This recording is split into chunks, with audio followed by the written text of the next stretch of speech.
Assalamualaikum warahmatullahi wabarakatuh. Perkenalkan, nama saya Ima Jamiatul Husna dengan NIM 12421000128. Halo teman-teman, perkenalkan nama saya Siva Seniti Zahra dengan NIM 124210008. Halo teman-teman semua, perkenalkan nama saya Nabila Nurjana Salsabila, NIM 12421000121. Di sini, saya dan teman-teman saya akan menjelaskan materi mengenai program pendidikan PAUD yang ada di Indonesia. Pendidikan anak usia dini merupakan jenjang pendidikan bagi anak yang berusia 0-6 tahun atau jenjang pendidikan anak sebelum memasuki sekolah dasar. Undang-Undang Sistem Pendidikan Nasional Nomor 20 Tahun 2003 Pasal 14 menyatakan bahwa pendidikan anak usia dini atau PAUD adalah upaya pembinaan yang ditujukan kepada anak sejak lahir sampai usia 6 tahun yang dilakukan melalui pemberian rangsangan pendidikan untuk membantu pertumbuhan dan perkembangan anak. Pendidikan anak usia dini merupakan salah satu bentuk penyelenggaraan pendidikan yang berfokus pada pertumbuhan dan perkembangan fisik motorik halus dan kasar, kecerdasan, termasuk kemampuan berpikir, kreativitas, kecerdasan emosi, kecerdasan spiritual, dan sosio-emosional yang berhubungan dengan sikap, perilaku, aspek keagamaan, serta bahasa dan komunikasi. Semua ini disesuaikan dengan kemampuan dan tahap perkembangan anak usia dini.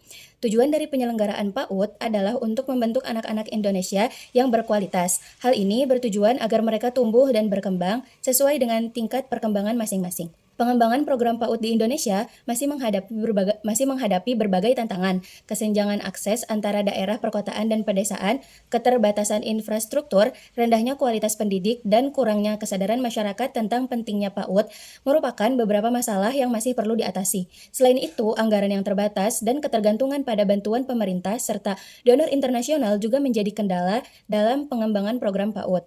Kondisi ini menunjukkan bahwa upaya pengembangan PAUD di Indonesia masih memerlukan perhatian dan komitmen yang lebih besar dari semua pemangku kepentingan, termasuk pemerintah, lembaga swasta, masyarakat, dan juga orang tua. Dengan mengatasi tantangan-tantangan tersebut, diharapkan PAUD dapat menjadi pondasi yang kuat untuk membangun generasi Indonesia yang berkualitas, berkarakter, dan siap menghadapi tantangan global.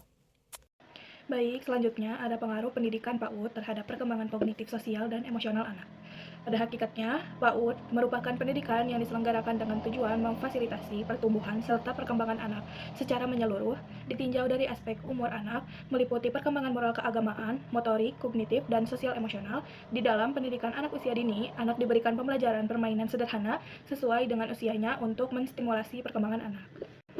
Guru juga sangat berperan dalam membina anak serta teman sebaya yang berada di lingkungan pendidikan juga saling mempengaruhi serta saling mendukung dalam perkembangan sosial dan emosi.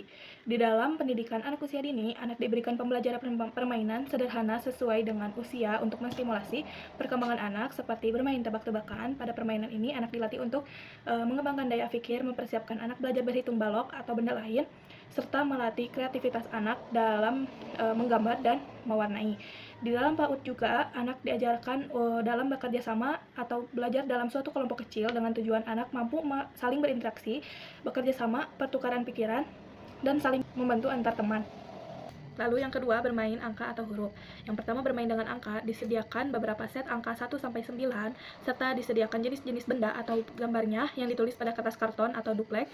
Angka atau benda-benda tersebut dapat ditempelkan di papan panel. Permainannya, guru menempelkan sekumpulan benda di papan panel, banyaknya benda bisa 1-9. Guru menyuruh anak untuk mencari lambang bilangan angka atau yang sesuai dengan banyak benda yang ditempelkan pada panel. Kegiatan tersebut dapat dilakukan berulang sampai semua siswa mendapatkan giliran. Lalu yang kedua, bermain dengan huruf. Disediakan beberapa set huruf A sampai Z, serta gambar-gambar seperti gambar buah-buahan dan gambar binatang. Huruf dan gambar sebaiknya dapat ditempelkan pada papan seperti papan panel. Permainannya, guru menempelkan semua gambar buah apel. Misalnya, anak diberikan tugas mencari huruf A, P, E, L, kemudian dibentuk menjadi kata apel. Permainan dilakukan berulang sampai setiap anak memperoleh kesempatan. Dua jenis permainan di atas sederhana, murah, dan akan disukai anak. Baik, yang selanjutnya itu ada media yang dipandang memiliki nilai edukatif menurut Risma Utarinanda, yaitu media yang memiliki karakteristik sebagai berikut. Nah, yang pertama, fixative property, sifat di mana media mampu menangkap, menyimpan, dan merekomendasikan sesuatu objek yang telah terjadi di masa lampau, seperti foto, film, video, dan yang lainnya.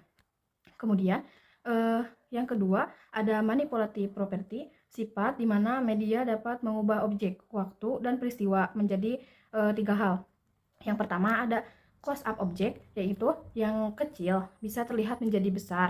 Terus time lapse high speed fotografi, gerak yang terlihatnya lambat dapat dipercepat. Kemudian ada slow motion, gerak yang cepat diperlambat. Nah, yang ketiga ada distributive property, sifat media yang dapat menyajikan suatu peristiwa dalam radius yang luas seperti gunung berapi, iklim, dan yang lainnya. Sementara itu, ada pendapat menurut Lepi dan Lenz dalam Rizmi Utarinanda bahwa media yang baik harus memiliki fungsi. Nah, untuk fungsi yang pertama ada fungsi atensi. Media mampu menarik dan mengarahkan perhatian siswa pada sesuatu yang disampaikan guru atau pelajaran, seperti media gambar. Untuk fungsi yang kedua, fungsi afektif, muncul ketika anak belajar dengan teks bergambar yang dapat mempengaruhi emosi dan sikap siswa. Untuk fungsi ketiga ada fungsi kognitif, misalnya mengungkapkan gambar, memahami dan mengingat informasi yang terkandung dalam gambar. Jadi misal guru menunjukkan suatu gambar sapi sedang memakan rumput. Nah, nanti sama guru dijelaskan ini sapi sedang gini. Kemudian nanti di akhir bisa anak ditanya lagi, tadi yang ibu sampaikan itu gambar apa? Terus misalnya sapinya warna apa, sedang makan apa gitu. Nah, fungsi yang keempat ada fungsi kompensatoris, yaitu media yang mampu mengakomodasi siswa yang lambat dalam memahami materi pelajaran yang disajikan dalam teks. Lalu ada beberapa contoh permainan menggunakan media pembelajaran interaktif, kreatif, dan edukatif berbasiskan nilai lokal Jawa Barat. Yang pertama, bermain kuda-kudaan yang terbuat dari bahan pelepah pisang. Permainan ini dapat diperagakan oleh anak-anak seusia TK atau SD ketika zaman dahulu. Terbuat dari batang pelepah pisang yang dibentuk menyerupai kuda lumping, diikatkan pada ujung bagian kepala dan ekornya. Nah, ada juga beberapa program PAUD di Indonesia. Yang pertama ada Holistik Integritas atau HI. Nah, program ini adalah kegiatan PAUD yang meliputi kegiatan mendidik dan memperluas pengetahuan, keterampilan bagi orang tua seperti pendidikan karakter, kegiatan pemeriksaan kesehatan, dan pelayanan gizi, serta perilaku. Nah, PAUD HI ini bertujuan untuk memberikan pelayanan yang mampu memenuhi kebutuhan esensial dan mampu melindungi anak dari segala bentuk kekerasan. Pelaksanaan PAUD HI ini dilakukan secara sistematis dan menyeluruh, serta berkesinambungan untuk mendukung perkembangan pertumbuhan dan kesehatan yang optimal. Melalui holistik dan integratif ini, diharapkan mampu memperbaiki sistem pendidikan pada lembaga PAUD agar memberikan pembelajaran yang menstimulasi tumbuh dan kembangnya. Kemudian, yang kedua ada program Full Day dan Reguler. Untuk PAUD Full Day adalah bagian dari program pendidikan yang berkualitas tinggi yang memiliki jangka panjang untuk keterampilan akademik dan sosial anak. Karena PAUD Full Day memberikan berbagai manfaat lebih daripada PAUD reguler. Kenapa bisa memberikan manfaat lebih? Karena kan secara pelaksanaan juga PAUD Full Day dilakukannya lama, misal dari pagi sampai sore, sedangkan PAUD reguler dilaksanakannya setengah hari atau sampai jam 12 misal. Nah, pada sistem full day, stimulasi dilakukan dari pagi kan hingga sore melalui kegiatan bermain, karena bermain adalah salah satu stimulasi yang tepat untuk anak, untuk merangsang daya pikir yang untuk mendayagunakan aspek emosional, sosial, dan fisiknya. Nah, pada PAUD reguler diberlakukan proses belajar yang aktif demi menunjang perkembangan personal sosial masing-masing anak. Hal yang membedakan hanya pada rentang waktu yang digunakan dalam proses belajar. PAUD reguler membutuhkan waktu yang relatif lebih singkat dibanding PAUD full day gitu. Nah, program yang ketiga ada inklusi. Menurut Steinbeck dalam Nuraini, sekolah inklusif adalah sekolah yang mampu menampung semua siswa dalam kelas yang sama. Nah, istilah pendidikan inklusif pada awalnya lebih sering dikaitkan dengan anak-anak yang memiliki kebutuhan khusus atau memiliki kesulitan belajar. Namun, seiring berjalannya waktu, pendidikan inklusif mencakup anak-anak yang berbakat, memiliki talenta, serta anak dari latar belakang budaya yang berbeda atau yang menggunakan bahasa yang berbeda. Nah, pendidikan inklusif merupakan pendidikan yang ditunjukkan untuk kelompok tertentu. Menurut Undang-Undang Nomor 20 Tahun 2003 tentang Sistem Pendidikan Nasional, pendidikan inklusif adalah pendidikan yang ditujukan bagi peserta yang memiliki kesulitan dalam mengikuti proses pembelajaran karena kelainan fisik, emosional, mental, sosial, atau memiliki potensi kecerdasan dan bakat istimewa. Nah, berdasarkan pendapat-pendapat yang tadi dapat disimpulkan bahwa pendidikan inklusif adalah pendidikan yang dirancang untuk peserta didik yang mengalami hambatan belajar atau kesulitan dalam mengikuti proses belajar karena adanya seperti kelainan fisik, emosional, mental, sosial, serta mereka juga yang memiliki potensi kecerdasan dan bakat yang istimewa. Nah, pendidikan ini juga bertujuan untuk memberikan akses yang setara bagi semua anak agar dapat berkembang secara optimal sesuai dengan kebutuhannya masing-masing. Jadi adanya pendidikan ini untuk menyetarakan antara anak yang berkebutuhan khusus dengan anak yang lainnya gitu. Baik, yang keempat ada Montessori. Ciri dari metode Montessori yaitu membebaskan anak untuk memilih apa yang ingin mereka pelajari sesuai dengan tujuan dari metode Montessori itu sendiri, yaitu agar anak mampu meraih potensi dalam kehidupan. Pilihan pelajaran yang dapat mereka pilih tentunya sudah dirancang berdasarkan rentan usia yang sesuai. Di samping itu, Montessori juga dapat diterapkan di sekolah maupun di rumah. Metode Montessori juga meyakini bahwa setiap anak memiliki kelebihan serta bakatnya masing-masing. Selain itu, metode ini lebih menekan pada kebebasan untuk mengeksplorasi dan menanamkan kemandirian dengan batas-batas tertentu. Lalu terdapat 4 bidang kurikulum yang diterapkan, yaitu kehidupan sehari-hari, penginderaan bahasa, dan matematika. Yang pertama, bidang kehidupan sehari-hari, anak diajak untuk terlibat dalam kegiatan yang dekat dengan aktivitas mereka di rumah, seperti membuat adonan kue, mencetak kue, dan mengayak tepung terigu. Anak diberikan kebebasan untuk memilih kegiatan yang ingin mereka lakukan, dan guru mengamati anak selama proses kegiatan serta memberikan laporan kegiatan sehingga anak dapat mengembangkan kemandirian dalam menjalani kehidupan sehari-hari. Yang kedua, bidang penginderaan dirancang dengan serangkaian kegiatan berurutan yang bertujuan untuk mempertajam indera anak. Setiap rangkaian kegiatan dimulai dari hal yang sederhana hingga rumit dan dilakukan secara berurutan oleh anak. Guru mempraktekkan cara menggunakan media bermain dengan gerakan yang memudahkan anak dan mengaktifkan penginderaan anak. Anak merasa senang mengikuti kegiatan dan penginderaan terstimulasi melalui gerakan dan ekspresi dari guru. Lalu yang ketiga, bidang bahasa yang dirancang dengan ragam kegiatan untuk menstimulasi anak dari aspek bahasa, seperti bermain flashcard, mencocokkan huruf dengan bentuk, bermain tebak-tebakan kata, dan menyusun kata menggunakan huruf-huruf. Yang keempat, bidang matematika, pengenalan konsep dimulai dari pengalaman sensori anak. Anak-anak dapat belajar matematika dengan bermain menggunakan media seperti balok, timbangan kayu yang berbeda ukurannya. Melalui kegiatan ini, anak dapat memperkuat indera penglihatan dan perasaan mereka serta meningkatkan kemampuan berpikir kognitif. Mereka bidang artistik dan musik. Kurikulum Montessori menekankan pada pengalaman dan eksplorasi kreatif. Kelima, bidang geografi dan sains. Kurikulum Montessori menekankan pada pemahaman tentang lingkungan dan budaya yang berbeda. Siswa akan diajarkan mengenai peta, lokasi, dan ciri-ciri geografis dari berbagai daerah di dunia. Mereka juga akan diperkenalkan pada budaya dan kehidupan masyarakat di daerah tersebut. Lalu yang keenam, ada dalam bidang sains, kurikulum Montessori menekankan pada pemahaman yang mendalam dan konkret mengenai konsep-konsep sains. Anak-anak akan diberikan kesempatan untuk melakukan eksperimen dan pengamatan langsung terhadap fenomena alam, sehingga mereka dapat mengembangkan keterampilan observasi dan penalaran logis. Selain itu, anak juga akan diberikan pengalaman belajar dan terintegrasi dengan kehidupan sehari-hari. Baik, lalu ada program yang kelima, yaitu kebencanaan. Indonesia merupakan negara dengan rawan bencana alam, baik disebabkan faktor geologi maupun meteorologi. Bencana alam geologi karena Indonesia terletak pada pertemuan 3 lempeng tektonik bumi, yaitu lempeng Eurasia, Indonesia, Australia, dan Samudra Pasifik. Maka dari itu, Lembaga Pendidikan Anak Usia Dini merupakan salah satu lembaga yang dapat berperan dalam kegiatan pengurangan resiko bencana yang memiliki kewajiban dalam memberikan pemahaman, menumbuhkan kesadaran, kesiagaan bencana, dan mencerdaskan anak-anak generasi penerus bangsa sejak dini. Dalam banyaknya bencana yang terjadi di Indonesia, maka menjadi penting pendidikan kebencanaan dilakukan sejak dini, dan hal ini bisa dilakukan dengan mendidik para guru PAUD tentang pendidikan kebencanaan yang nantinya dapat disampaikan pada anak melalui kegiatan main sesuai prinsip pembelajaran di Satuan Pendidikan Anak Usia Dini. Lalu program yang keenam, kemaritiman. Pendidikan anak usia dini berbasis kemaritiman adalah pendekatan yang mengintegrasi pengetahuan, keterampilan, dan nilai-nilai terkait kelautan dan kemaritiman dalam pembelajaran. Hal ini penting bagi Indonesia sebagai negara kepulauan yang kaya akan sumber daya maritim. Berikut adalah beberapa inovasi program pembelajaran yang dapat diterapkan untuk meningkatkan kualitas PAUD berbasis kemaritiman. Yang pertama, pembelajaran berbasis proyek. Dengan tema kemaritiman, anak-anak diajak untuk terlibat dalam proyek kecil yang berkaitan dengan kemaritiman, seperti membuat miniatur kapal, mengamati kehidupan laut, atau mengeksplorasi jenis-jenis ikan.